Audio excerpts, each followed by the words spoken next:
Hi everyone, in this video we will learn how to install Playwright MCP server in VS Code. As you can see, I have already opened the VS Code editor. Simply click on File menu, go to Preferences, then go to Extensions. Click here. Here, simply type @MCP Playwright. Click on Install. Now clear it. You can see Playwright is installed. Now click here to open the chat window, and here type navigate to google.com. Hit enter. Here you can see it is using Playwright MCP server to open google.com. Simply click on allow,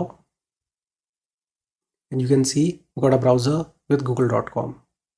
So I hope you understood how to install Playwright MCP server in the VS Code. See you in the next video. Have a nice day.